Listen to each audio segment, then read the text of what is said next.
이제 남북 경쟁 시대에 또 한 번의 그 이집트의 침공이 있거든요. 그게 역대하 14장에 기록이 되어 있습니다. 자, 그때 남유다 왕국의 왕이 누구였습니까? 예, 아사 왕이었습니다. 아사 왕, 선한 왕이죠. 아사 왕 때 구스 사람 세라가 쳐들어오는데, 이 구스가 원래 어디예요? 에티오피아를 얘기하지 않습니까?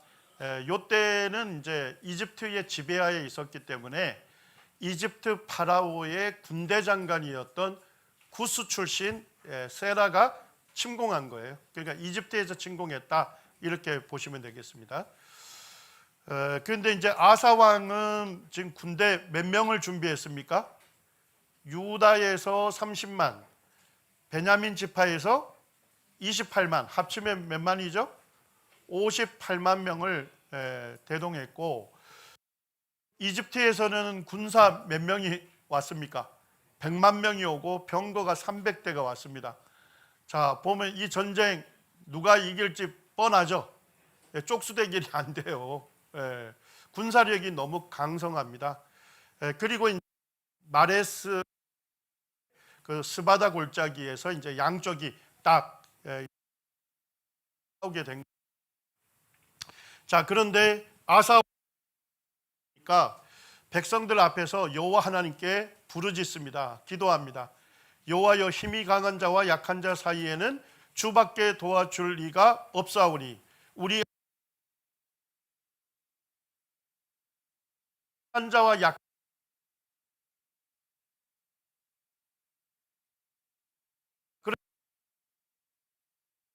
약한 자 누가 여호와가 도우시는 사람이 이긴다. 지금 이제 이집트는 강한 자고 우리는 약한 자지만, 그렇지만 누가 도우시면 승리할 수 있다. 주님께서 할 수 있다. 그렇게 전적으로 주님만을 의지했습니다. 11절 후반절에서도 보면 이렇게 겼다 나갔다 하네요.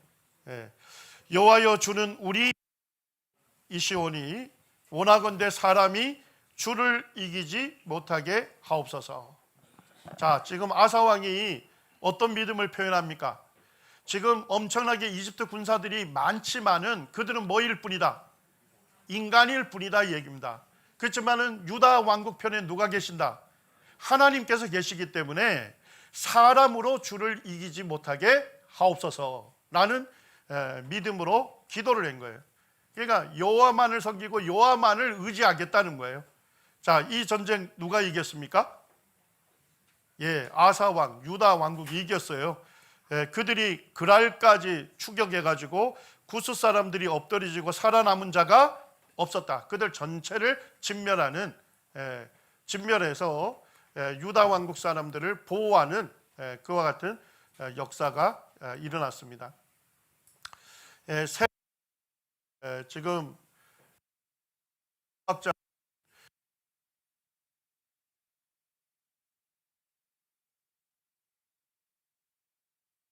구스 출신의 군대 장관이다, 이렇게 얘기를 하고 있습니다. 그때가 아사왕 15년에 쳐들어왔으니까 연대로 보면 언제입니까? BC 896년에 이 전쟁을 치르게 됐습니다. 지금 여기 지도에 보게 되면 마레사라고 하는 여기 골짜기에서 양쪽이 진을 쳤는데, 아사 왕과 유다 백성들이 전적으로 누구만을 의지했다고요?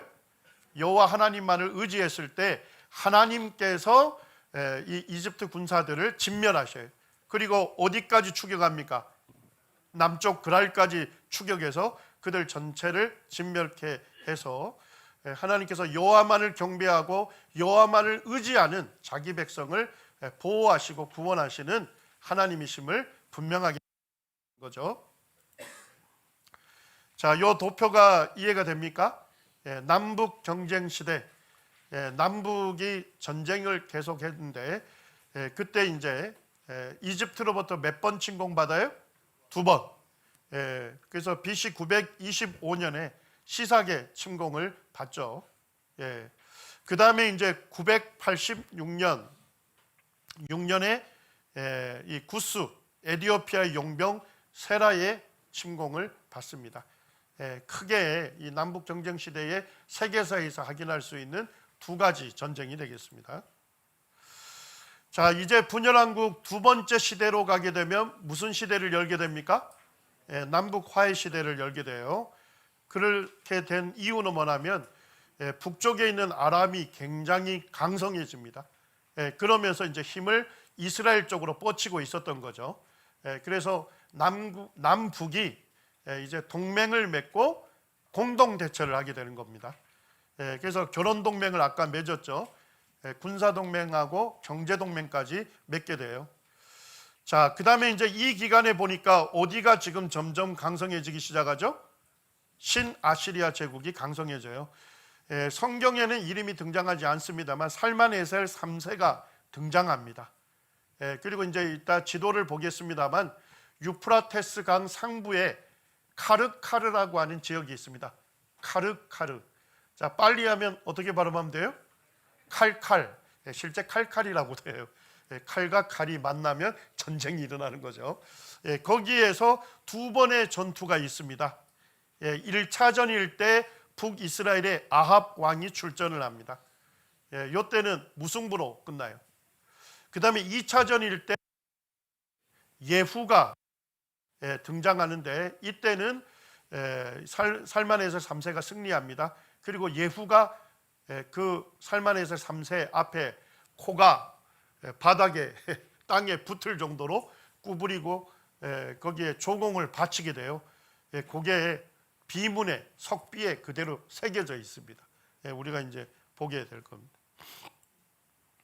자, 이렇게 해서 여호사밧하고 아합이 결혼 동맹을 맺죠. 자식들을 통해서 결혼 동맹을 맺고 1차 길르앗 라못 전투에 동참합니다.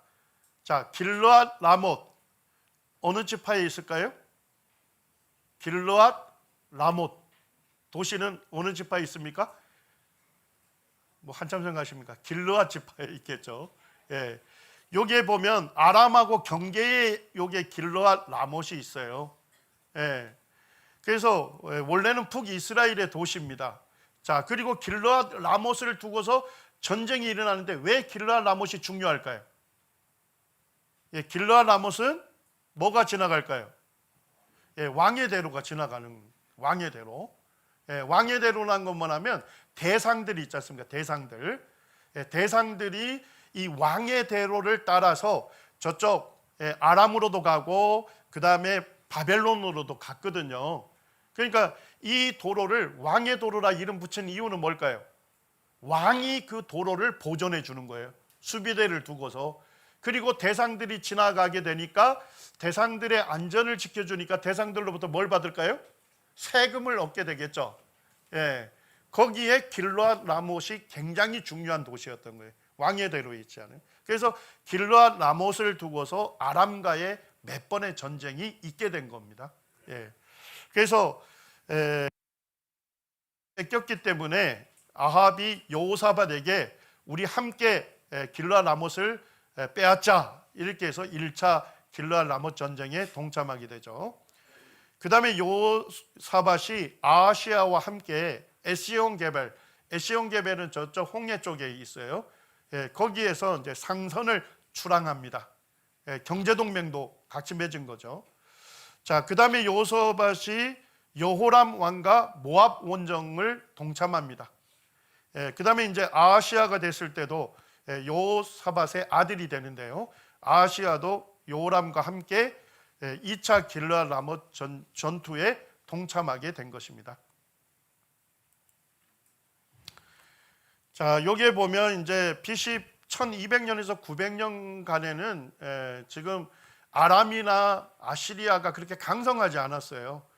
그래서 이제 어떻게 보면 이스라엘과 유다 왕국이 좀 조용했던 시대가 되겠습니다. 자, 그러다가 아시리아가 BC 900년부터 해서 강성해지잖아요. 그러면서 뭐예요? 정복 전쟁을 하게 되는 거죠. 그 아시리아를 하나님께서 하나님의 뭐예요? 심판의 막대기로 사용한 거예요. 그래서 북이스라엘과 남유다가 뭡니까? 하나님을 떠나서 우상숭배에 열광을 했기 때문에 그때마다 아시리아를 통해서 그들을 심판하고 그들을 회복시키려고 하셨던 것을 볼 수가 있습니다. 지금 여기에 비문이 하나 있는데 혹시 이 왕이 누군지 아시겠습니까? 사르곤 2세입니다. 사르곤 2세는 성경에 등장합니까? 사르곤으로 등장합니다. 사르곤. 아스돗이라고 하는 도시를 정복했던 사르곤 왕인데, 이 비문에 새겨져 있는 사람이 여기 있잖아요. 왕의 홀이죠. 왕의 홀. 왕이고 그 앞에는 어떻게 보면 이제 장군처럼 보이죠. 그의 아들 누굴까요? 아주 유명한 왕입니다. 성경에 등장하는 아수르 왕 누구죠? 남유다 왕국을 침공했던, 히스기야 때 침공했던 사네립입니다. 사네립. 그래서 아시리아 제국의 왕들의 많은 왕들이 뭐예요? 성경에 등장합니다. 이름 그대로 실제 등장을 하고 있습니다. 여기 이제 신아시리아 제국의 쭉 영토를 보시면 이쪽에 이제 아수르를 중심으로 이렇게 작은 왕국이었다가 지금 이제 아수르 나시르팔 2세가 있습니다. 발음이 별로 안 좋은데 아수르 나시르팔 2세 좀 욕같잖아요. 이 왕이 그 공포 정치를 개발한 왕이에요. 아시리아가 호전적으로 될 수 있었던 그 근거가 되는 사람인데 이 왕 때 이제 좀 호전적으로 영토를 넓히죠. 그러면서 이제 이쪽 시리아 아람 땅도 들어가게 되고 유대 땅 이스라엘이 포함이 되고 그다음에 아살레톤 일대는 어디까지요? 여기 지금 안 나옵니다만 이집트까지 정복하게 돼요. 이렇게 해서 대제국을 건설을 하게 되는 거죠. 이게 신아시리아 제국입니다. 어쨌든 아시리아가 강성해지면서 유대 땅 전체가 아시리아의 침략을 여러 번 받게 되는 겁니다. 자, 여기에 보시면 아시리아는 일단 무슨 사회입니까? 군대 사회입니다. 군대가 사회의 기본 골격이 되고 질서를 제공하는 사회입니다. 그리고 아시리아 왕의 주된 임무가 뭡니까? 자, 아시리아의 신이 누구였죠? 아수르. 아수르 신의 영광과 명예를 위해서 매년마다 뭘 치러요? 전쟁을 치르는 거예요. 그래서 뭐냐면 다른 도시, 다른 나라를 정복하는 것이 자기들의 우상인 아수르 신의 영광을 드러내는 거라고 본 거예요. 그러니까 아시리아 제국의 왕이 된다는 얘기는 매년 정복 전쟁이 나서는 거예요. 그리고 이제 아수르 나시리팔 2세가 공포 정치를 개발하거든요. 이 공포 정치가 뭐냐면 엄청난 군사수로 상대를 위협합니다. 그리고 즉각 항복을 권유해요. 자, 근데 항복하지 않으면 어떻게 할까요? 만만한 작은 도시부터 정복하고 완전히 파괴해버려요. 그리고 고문, 강간, 참수, 산채로 가죽을 벗기고 시체 머리를 성벽에다 전시를 하는, 이 공개적으로 전시를 하면서 저항하다가 정복되면 무슨 꼴이 된다? 이와 같은 꼴이 된다고 위협을 하는 거죠, 실제. 그리고 이제 그 도시가 정복이 되면 어떻게 해요? 그 도시를 완전히 파괴하고 그 도시에 있는 사람들을 강제로 어떻게 합니까? 이주를 시킵니다. 그래서 그 도시나 그 나라가 파괴가 되면 거기에 있는 사람들을 뭐예요? 아시리아 제국의 다른 도시로 이주를 시켜요. 자, 그러면 여기에 있는 사람들이 줄어들었죠? 어떻게 채울까요? 아시리아 제국의 다른 도시에서 또 채우는 거예요. 자, 그렇게 되니까 결국 어떻게 됩니까? 강제 이주 정책에 의해서 거기에 혼혈이 이루어지겠죠? 자, 혼혈이 이루어지니까 민족 정체성이 어떻게 될까요? 말살이 되겠죠. 그럼으로써 반란의 의지를 꺾어버리는 그와 같은 공포 정치를 한 것이 아시리아 제국이다 하는 겁니다.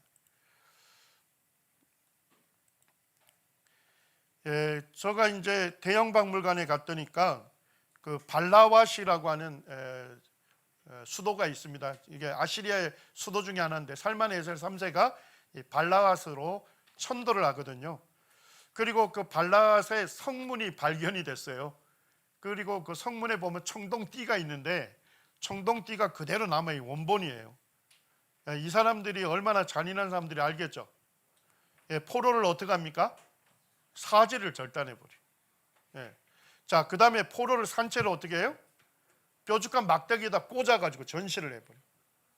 그 다음에 포로들의 머리를 잘라가지고 성벽에다 전시합니다. 그러니까 이 아시리아가 예루살렘을 쳐들어갈 때도 어떻게 했을까요? 예루살렘부터 쳐들어가는 게 아니에요. 먼저 작은 도시를 먼저 완전히 파괴를 하고 이와 같은 위협을 통해 가지고 항복을 권유하는 거예요. 그래서 이제 우리가 살펴보게 될 보면 예루살렘 먼저 침공하기 전에 어디를 먼저 정복합니까? 라기스 성을 완전히 정복하고 그리고 이와 같은 위협을 한 거죠. 그리고 이제 자기 군대 장관들을 예루살렘에 보내서 협박을 하는 거죠. 항복해라. 항복 안 하면 어떻게 된다? 라기스 성 꼴 난다. 이렇게 위협하는 나라가 아시리아 제국이었어요. 그러니까 이 예루살렘 성 안에 있는 유다 백성들의 마음이 어떤지 좀 이해가 되시죠?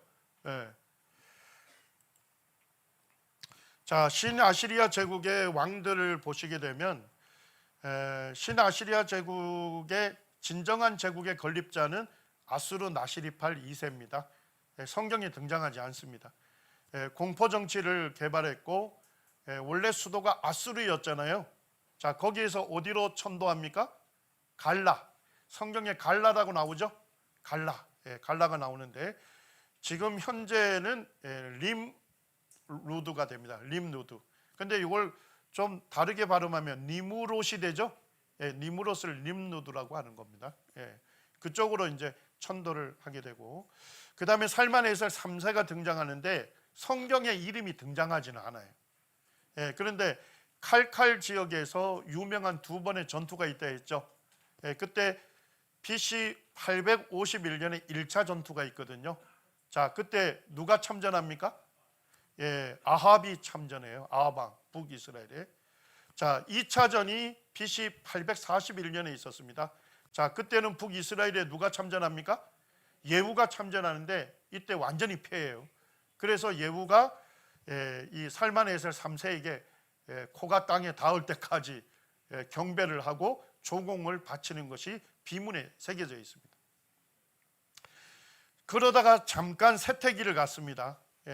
그래서 아람이 이스라엘을 침공한 적이 있었는데 그때 이제 아다드 니라르 3세, 성경에 이름은 등장하지 않아요. 아수르 왕으로만 나오는데 아다드 니라리 3세가 이 아람을 침으로써 이스라엘을 구원해 주는 내용이 성경에 기록되어 있습니다. 자, 그 다음에 이제 신아시리아 제국의 위대한 팽창기인데, 자, 여기에 있는 왕들 이름을 제가 쭉 순서대로 기록해 놨습니다. 자, 성경에 등장하는 왕이 누굴까요? 자, 성경에 등장하는 왕요? 전체가 다 등장합니다. 그러니까 아시리아 제국이 강성해졌을 때는 바로 이 북이스라엘과 남유다 왕국을 침공하게 돼요. 정복전쟁에 나섰기 때문에 성경의 전체가 다 등장해요. 디글랏 빌레셋이 등장하죠. 성경에 등장하는데 역사에서 정확하게 얘기하면 디글랏 빌레셋 3세입니다. 이 디글랏 빌레셋 3세가 군사 조직을 개편해요.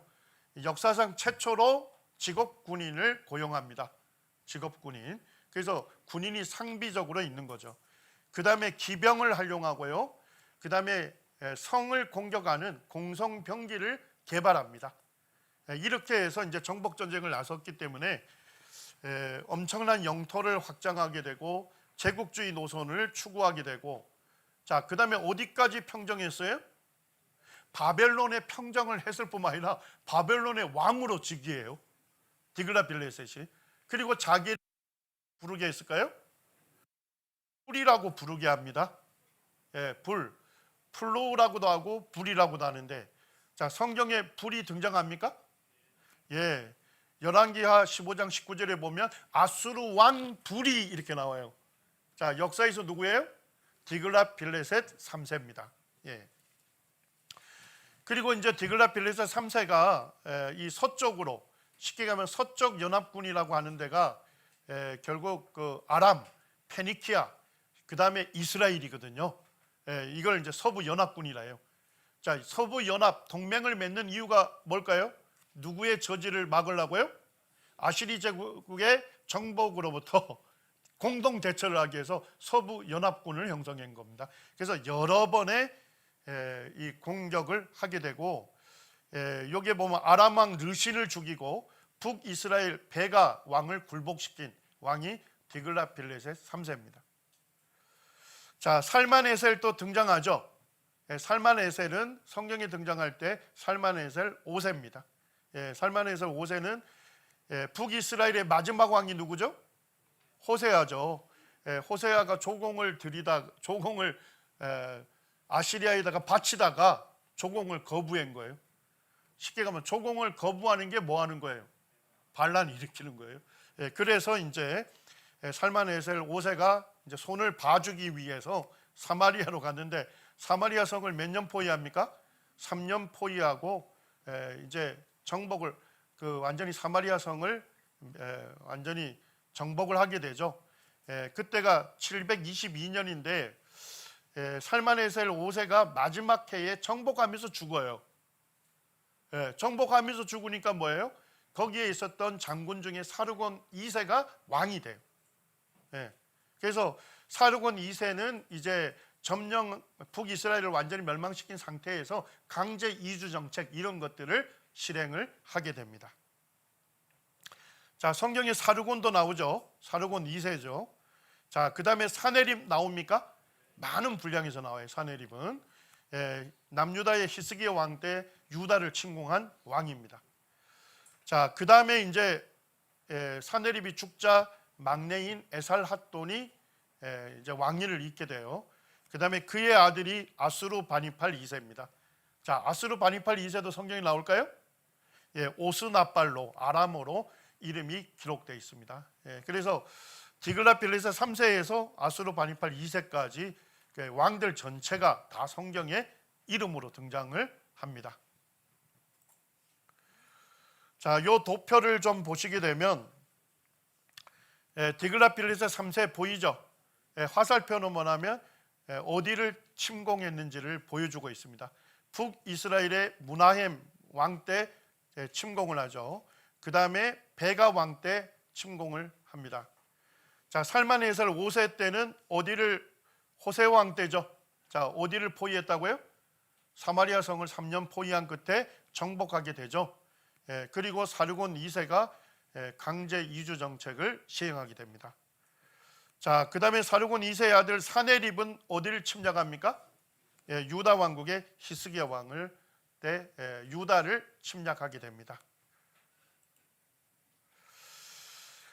열왕기상 22장 1절을 보시게 되면 뭐가 기록되어 있습니까? 아람과 이스라엘 사이에 뭐가 없었다고요?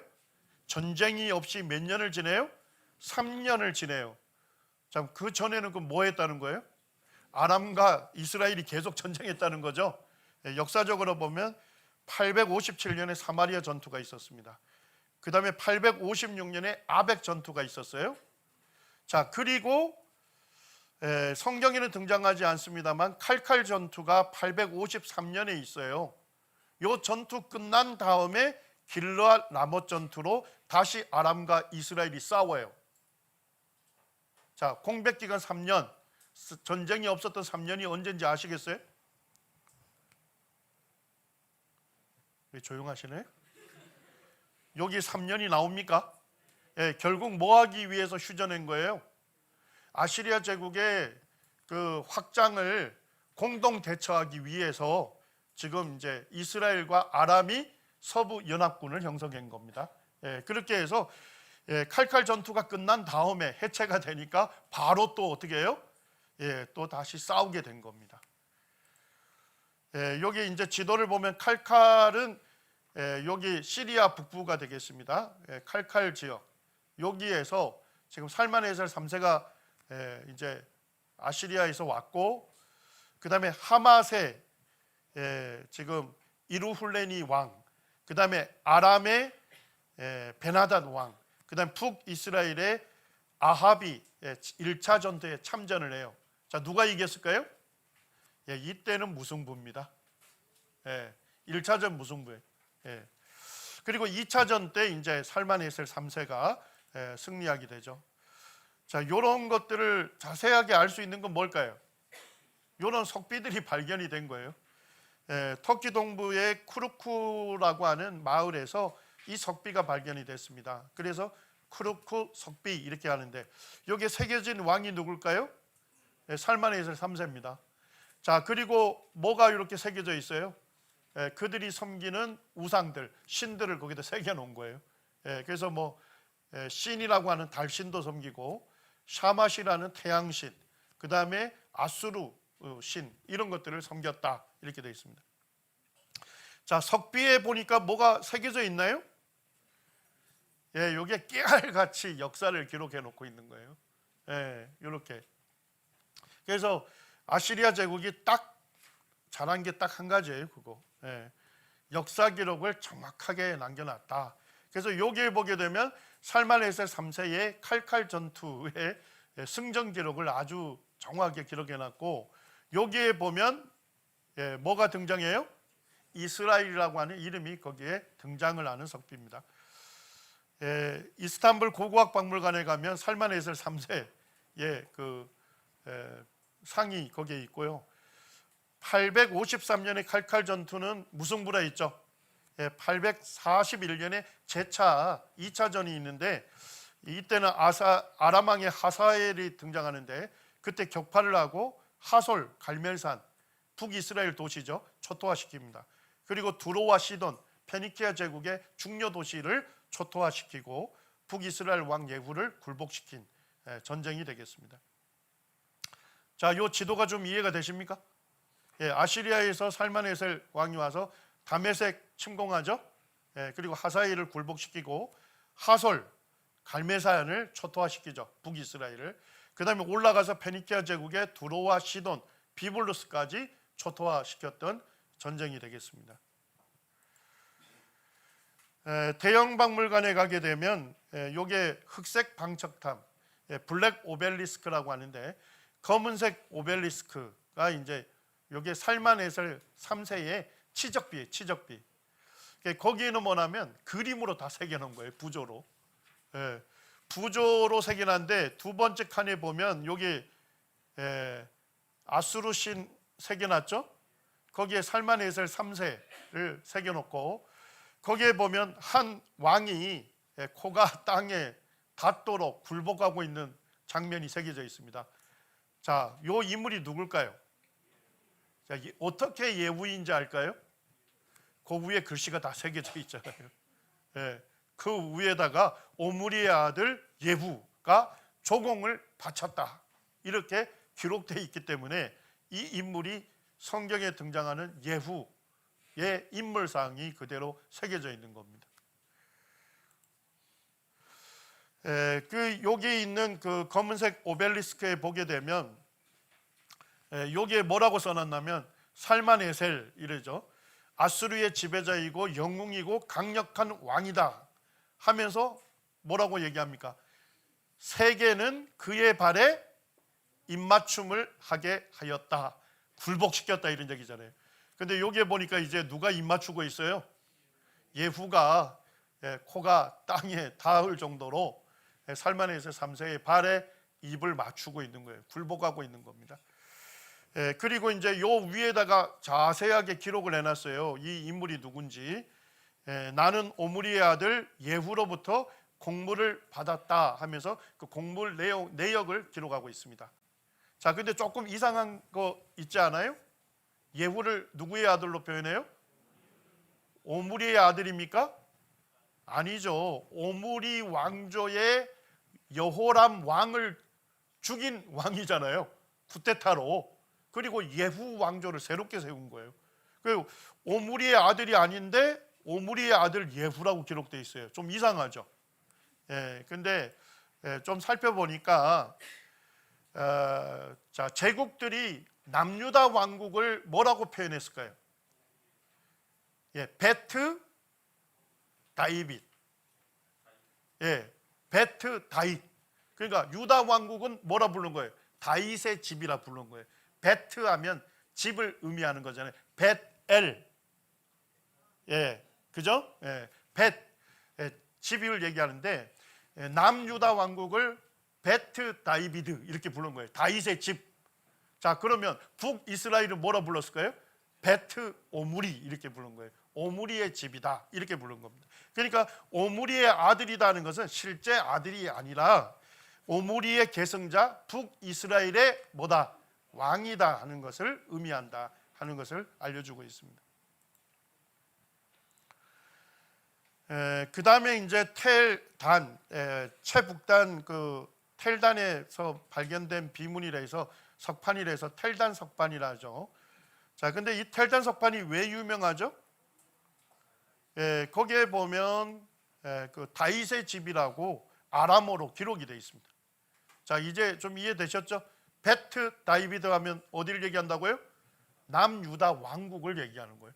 남유다 왕국. 그래서 다윗의 이름이 기록된 최초의 그 석판이 발견이 된 겁니다. 이게. 자, 요거는 아람 왕 하사엘이 길랏 라못을 두고서 북이스라엘과 남유다 왕국 동맹을 이렇게 동맹과 싸워서 승리했던 그 승리 기념비라고 생각하시면 되겠습니다. 거기에는 뭐라고 기록되어 있냐면 아합의 아들 요람을 죽였고 다윗의 집 여호람의 아들 누굴 죽였다고요? 아하시야를 죽였다 이렇게 되어 있습니다.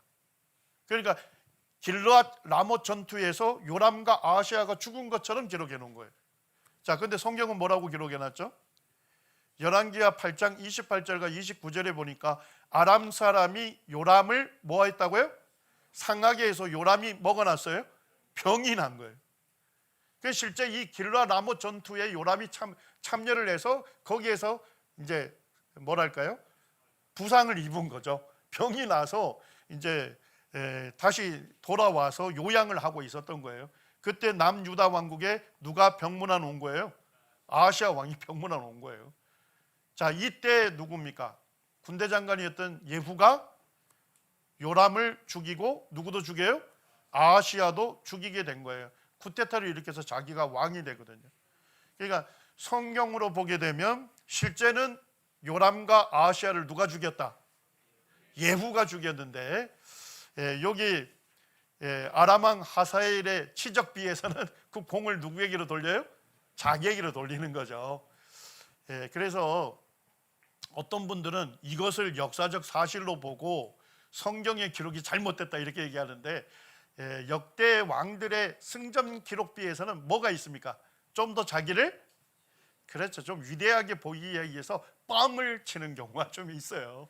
그래서 성경 기록은 항상 뭡니까? 성경 기록은 실제 역사 기록이에요. 그래서 이 아람 왕 하사엘의 승전 기념비에서는 좀 더 자기를 위대하게 보이려고 자기의 그 어떤 공으로 돌려놓은 겁니다. 자, 그 다음에 이제 BC 802년에 보게 되면 아람 왕 베나닷이 지금 북이스라엘을 침략하는 전쟁이 있거든요. 그게 이제 열왕기하 13장 4절에 기록이 되어 있습니다. 아람 왕이 이스라엘을 학대함으로 여호아하스가 여호와께 간구하며 여호와께서 들으셨으니 이는 그들이 학대받음을 보셨습니다. 자, 이렇게 하나님을 의지하고 하나님께 기도하면 하나님은 어떻게 하십니까? 그들을 지켜주시고 그와 같은 위협으로부터 그들을 구원해 주시는 거죠. 그래서 5절에 보니까 여호와께서 이의 구원자를 이스라엘에게 주심에 이스라엘 자손이 아람 사람의 손에서 벗어났다 이렇게 기록되어 있습니다. 자, 여기에 보니까 아람이 지금 이스라엘 침략했죠. 자, 그러니까 하나님 누구를 보내셨어요? 아시리아 왕인 아다드 니랄이 3세를 보내서 여기에 다메섹을 침공하게 합니다. 그래서 부랴부랴 후퇴를 하게 된 것이죠. 그럼으로써 이스라엘을 이와 같은 위협으로부터 구원해 내신 것입니다. 자, 이제 보면 아시리아 제국 때 그 봉신왕, 아시리아 제국을 섬기는 왕들을 봉신왕이라고 할 수 있죠. 쉽게 가면 신하 관계를 맺는 거예요. 아시리아 제국의 왕이 되는 거고, 그 다음에 봉신왕, 쉽게 가면 신하의 국가가 생기는 거죠. 그러니까 결국 뭡니까? 아시리아 제국의 반기를 들었다, 반란을 일으켰다 하는 것은 결국 뭘 했다는 걸까요? 봉신왕들이 신하 국가가 제일 먼저 해야 할 게 뭐예요? 돈 바치는 거잖아요. 예? 조공. 그러니까 조공을 거부하면 뭐로 보는 거예요? 반란으로 보는 거예요. 그리고 이제 거기를 침략하는 거죠. 여기 보면 여기 아수르 왕 불이 나오지 않습니까? 자, 불이 누군지 아시겠죠? 디글랏빌레셋 3세입니다. 예. 무나헴, 북이스라엘의 무나헴이 통치할 때 쳐들어오거든요. 자, 그런데 무나헴이 자기의 그 왕위를 계속 보존하려고 어떻게 합니까? 엄청난 조공을 바치죠. 자, 조공이 얼만큼이래요? 은 1000달란트를 불에게 주었다, 이렇게 되어 있습니다. 자, 1달란트는 몇 킬로그램이에요? 예, 30kg입니다. 예, 대형 박물관에 가면 그 아시리아 제국에서 썼던 그 무게 저울추 거기에 전시되어 있거든요. 예, 원본이 전시되어 있는데 한 달란트는 30kg으로 되어 있어요. 그러니까 결국 은 1000달란트라는 거는 은을 몇 킬로그램을 바친 거예요? 3만 킬로그램을 바친 거예요. 어마어마하죠? 예. 자, 그러면 그 돈을 어디에서 뜯을까요? 예, 여기 보니까 이스라엘의 모든 큰 부자에게 강탈하였대. 자기 왕이 강탈해서 50세겔씩 내게 해가지고 그거를 아수르 왕에게다가 바친 거예요. 그럼으로써 왕위를 보존한 겁니다. 예. 그러니까 이와 같은 봉신국가가 될 때는 뭐예요? 백성들의 경제적 궁핍이 얼마나 가동한지를 알 수가 있는 거죠. 자, 열왕기하 16장으로 가시면 거기에 이제 디글랏벨레셋 때 있었던 그 전쟁을 기록하고 있습니다. 이때 아람 왕의 느신이 등장하고 이스라엘 왕은 누굽니까? 베가입니다. 동맹을 맺습니다. 이걸 이제 서부 연합군이라고 하거든요. 서부 연합군은 동맹을 맺는데 가만히 보니까 누구도 요게 참여해야 할 것 같아요. 예, 유다 왕국도 참여를 해야 하는데 당시에 아하스 왕이 우리는 참여하지 않겠다. 결국 어느 제국 편을 들어요? 친아수르 아시리아 정책을 표방합니다. 자, 그러니까 이제 아람하고 북이스라엘이 화가 나죠. 어디를 침공했을까요? 예, 유다를 함께 침공을 합니다. 자, 그때 디글랏빌레셋 3세가 와서 결국 르신을 죽이고 북이스라엘 왕 베가를 굴복시키는 전투가 있게 됩니다. 자, 요 지도를 보시면 이해가 되십니까? 이게 예루살렘이네요. 예, 그때 아람 왕 르신이 침략하죠. 자, 사마리아에서는 이스라엘 왕 베가가 침략하죠. 자, 그 틈을 타서 뭐예요? 블레셋도 기습을 합니다. 그 다음에 에돔도 아랏 지역을 기습을 합니다. 그러니까 결국 유다 왕국이 어디로부터 침략을 받아요? 사방으로부터 침략을 받는 바람 앞에 등불 진세가 됐죠. 자, 근데 이 유다 왕국을 구원해 준 왕이 누구라는 거예요? 디글랏빌레셋 3세였다 하는 것입니다. 자, 여기에 보시게 되면 그 디글랏빌레셋 3세가 와서 아람 왕 르신을 죽입니다. 죽이고 여기에 베가 있지 않습니까? 베가는 굴복시켰는데 대형 박물관에 갔더니까 그 비문에 거기에 새겨져 있더라고요. 자, 이 왕이 누군지 아시겠죠? 디글랏빌레셋 3세입니다.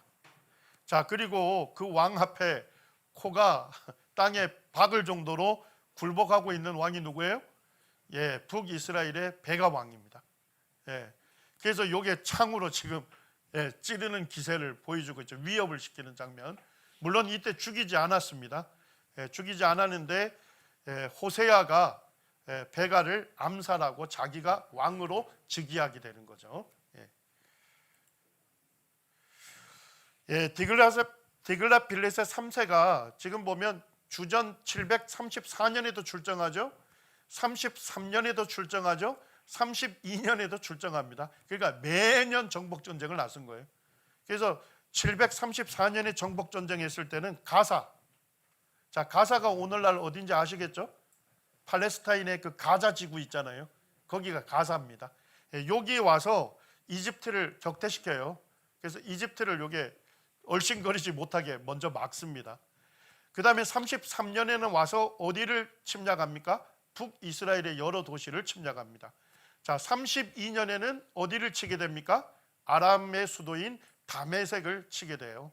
그러면서 이제 르신을 죽이게 되는 거죠. 자, 이와 같은 내용이 성경에 세세하게 기록되어 있습니다. 그리고 이제 그 비문에 이제 새겨진 그 부조예요. 부조를 그대로 제가 지금 스캔해 놓은 건데, 여기에 보니까 위에 뭐가 빼곡하게 써져 있죠? 글씨가 그대로 아주 역사를 거기다 기록하고 있어요.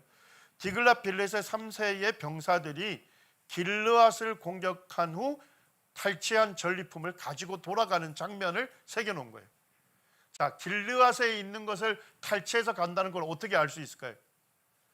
여기다 다 새겨놨으니까 아는 거예요. 그걸 그대로 지금 다 읽거든요. 읽었더니까 길르앗을 공격해서 북이스라엘에 있는 것들을 지금 전리품을 탈취해서 가고 있는 것을 새겨놨는데, 보니까 뭐도 지금 끌고 가고 있어요? 아스다롯 신상도 가져가고 있는 거예요. 자, 그러니까 결국 북이스라엘이 멸망한 이유를 아시겠죠? 북이스라엘 결국 왕들과 백성들이 뭐예요? 여호와 하나님을 섬긴 게 아니에요. 그들이 이 우상 숭배에 열을 올렸고, 그 다음에 강한 제국들이 와서 쳐들어왔을 때 누구를 의지하지 않았습니까?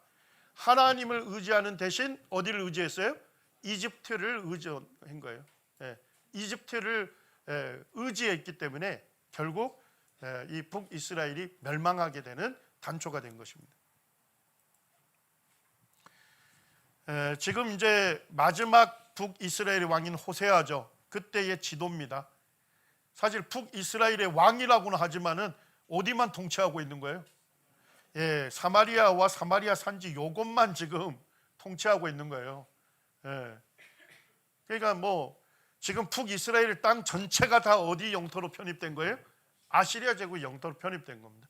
이 사론 평야 쪽은 돌주로 들어가고, 무깃도 속주, 길르앗 속주, 이래서 아시리아 제국의 속주로 다 편입이 된 거예요. 요 사마리아 산지만 호세아 왕이 통치를 하고 있었던 것이죠. 자, 호세아가 처음에는 뭐예요? 이 아시리아에 굴복하고 조공을 바쳤잖아요. 자, 그러다가 어떻게 해요? 아수르 왕에게 조공을 드리지 않고 애굽 왕 누구에게 돌려요? 소에게. 결국 애굽을 의지하게 됩니다. 이집트를. 자, 그래서 결국 뭐예요? 자기들에게 조공 안 바치니까 살만에셀 5세가 손봐줘야 되겠죠? 그래서 지금 북이스라엘을 침략한 거예요. 그리고 사마리아를 3년간 포위한 끝에 호세아 제9년에 사마리아를 점령하게 됩니다. 자, 그때가 연도가 언제라고요? BC 722년입니다. 호세아가 그때 결국 이제 죽게 되고, 살만에셀 5세가 요걸 정복하고 바로 죽어요. 그래서 사르곤 2세가 급작스럽게 왕으로 즉위하게 된 겁니다. 자, 이때의 이집트 왕 소를 누구라고 보느냐 하면 24왕조의 테프나크트 파라오를 소로 이렇게 보고 있습니다. 자, 그리고 이제 사마리아가 전체 정복이 됐지 않습니까? 정복이 되고 사르곤 2세가 한 것은 뭘까요? 강제 이주 정책을 시행한 겁니다. 그래서 강제로 사마리아 사람들 일부를 아시리아 제국으로 먼 지방으로 옮기고, 또 아시리아 제국에 있던 사람들을 또 어디로 해요? 사마리아 쪽으로 이주를 시킨 거예요. 자, 그렇게 해서 인구 혼합 정책을 통해서 혼혈을 만든 거예요. 혼혈하게 되니까 민족 정체성이 어떻게 되겠어요? 말살이 되고 반란의 그거를 완전히 반란의 그런 싹을 제거를 하게 된 것입니다. 요한복음 4장 9절에 보니까 뭐라고 합니까? 이는 유대인이 사마리아인과 상종치 아니했다. 상종하지 않는다는 건 밥도 함께 먹지 않고 사마리아 사람의 집에 들어가지도 않는다는 의미입니다. 심지어 뭐도 안 썩는 거예요? 말도 썩지 않는 거.